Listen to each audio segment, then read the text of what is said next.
Life as We Knew It, Chapter 8, page 138. We went into the sunroom, which probably should be renamed the gray room. There's been a change in plans, Mom said. I got a letter from your father and it affects you. Is he okay? I asked. Is it Grandma? Your father's fine, Mom said, and Lisa is well. He doesn't know how Grandma is. He hasn't heard from her in a while.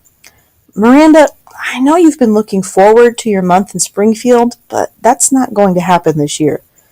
Why not? I asked, trying to sound mature and civilized about it. What I wanted to do was scream and pout and throw a temper tantrum. Mom sighed. You know how things are, she said. Anyway, Lisa is desperate to see her parents, to be with them when the baby is born. And your father is equally worried about Grandma. So they're planning to close the place in Springfield, pick up Johnny at camp, and visit for a couple of days before they take off. You'll get to see your father, but you won't have an extended visit. Sweetie, I'm really sorry. I know she is. I know she loves me, and she's worked really hard to make sure Matt and Johnny and I all see Dad and talk to him and feel like he's still our father. But I also know that if Johnny and I were in Springfield for August, that would stretch our food supplies out a lot longer, like 60 suppers worth, not to mention breakfast and lunches. Sometimes I wonder if when Mom looks at me, she sees me or she sees a can of carrots. I know I've been crazy thinking about Springfield as some kind of pre-moon heaven. Conditions there must be about the same as they are here. Dad has some sense of how things are going here, and if there was plenty of everything in Springfield, at the very least he'd tell Matt and Johnny and me to move in with him. Lisa might not like it, but I bet he'd tell Mom to come also. I understand how scared Lisa must be. Being pregnant with the world in the condition it's in, I'd want to be near Mom if I were pregnant. Of course, if I were pregnant, Mom would kill me. Speaking of not being pregnant, I haven't seen Dan in weeks, not since I stopped going to Miller's Pond. I know it's impossible to call since the phones aren't working anymore, and it's tricky to drop in for a visit. But he does know where I live, and I don't see why he's ignoring me. Even Peter shows up occasionally, if only to tell us a dozen new ways people are dying. I wonder how far Sammy's gotten and how Dad and Lisa plan to get gas along the way. Maybe things really are better down south or west. Maybe we should be leaving too. I don't see what good staying here is doing. Matt came in this evening from his day of tree chopping and he showed off his biceps. It was sad, really. His biceps were impressive, but he's gotten so thin. It looked like all his muscle tone was in his upper arms. He said that actually his legs got a good workout with all the chopping as well, and except for being hungry, he's never felt stronger in his life. I'm glad one of us is feeling strong because it sure isn't me. Maybe Dad will bring us food from Springfield. Maybe there really is a Santa Claus. July 29th. Johnny, Dad, and Lisa are due sometime tomorrow. Mom says she wrote to Johnny's camp to let them know Dad would be picking him up. She can only hope the camp got the letter. Life was easier when you could count on the telephone working. At supper tonight, Mom said she didn't know how long Dad and Lisa would be staying here, but she thought a week, maybe less. I don't want him driving all the way to Las Vegas worrying about us, she declared. So for as long as he and Lisa are here, we're going to be eating 3 meals a day. Mom, Matt said, is that realistic? We'll manage, Mom said. We've managed so far. Half of me, okay, more like 3/4, loves the idea of 3 meals a day. Even with what passes for meals around here, that's pretty exciting. I'm used to being hungry now, and it really isn't that bad. But still, not being hungry sounds fabulous. But there's that mean little part of me that's wondering if Mom's changing the rules because she doesn't know what to do about Johnny. We, except for Mom, were on 3 meals a day, at least officially, when he left. Sometimes at night, when I have trouble falling asleep, I think about the future, which only makes it harder for me to fall asleep, but I do it anyway, like probing a cavity with your tongue. Not the immediate future, which is bad enough, but the 6 months from now future, or the year from now future, if we're still alive.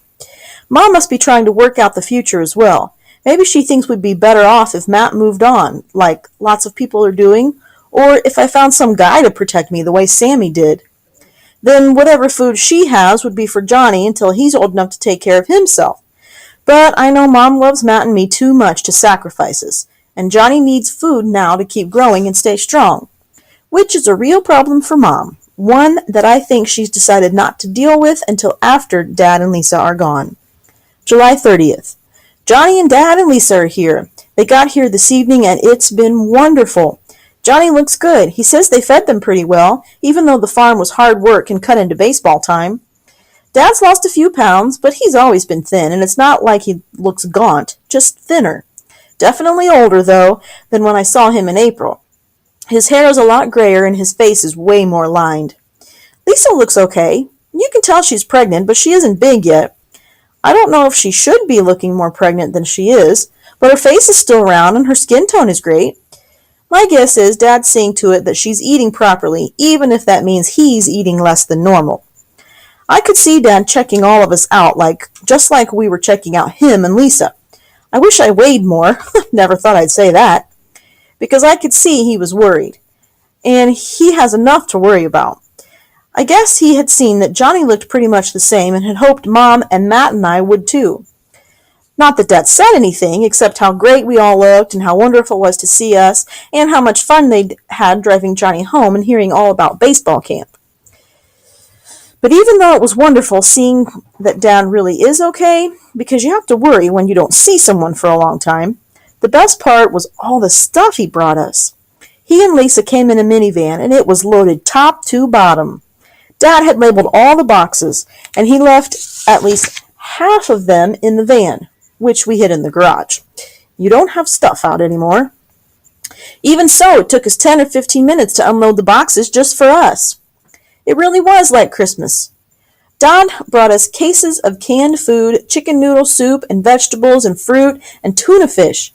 I actually lost count of how many cases, but I'd guess at least 30. With each case holding 2 dozen cans. Boxes of pasta and powdered milk and mashed potatoes, jars of meat sauce and applesauce, cases of bottled water, and a half-dozen jugs of distilled water. Where did it all come from? Matt asked. Mom was crying too hard to talk. The college, Dad said. It's not opening in the fall, and the dorm kitchens had all this food. Lots of the staff had already gone, so those of us who were still there divvied up what was there. I'm taking a lot with us for the road and for Lisa's parents and Mom, just in case they need it. But that wasn't all, although it certainly could have been. They gave us 4 blankets and batteries and a box of matches and sheets and towels and washcloths and toothpaste. Perfume soap for me, kerosene, insect repellent, and sunscreen. We all laughed at that. Track suits for all of us, which of course were baggy, but still wearable, and 2 working power saws and a 2-handled saw. I figured while I was here I'd help with the firewood, Dad said. Oh, and a battery-run lamp, which we agreed made the sunroom look bright and cheerful. Mom calmed down enough to go into her room and pull out the boxes of stuff we'd bought for Lisa's baby. All those cheap clothes she'd been so excited to find. So help me, Lisa burst into tears when she saw what Mom had gotten. She kept hugging Mom and me, thanking us for thinking of her and the baby. Dad started crying too.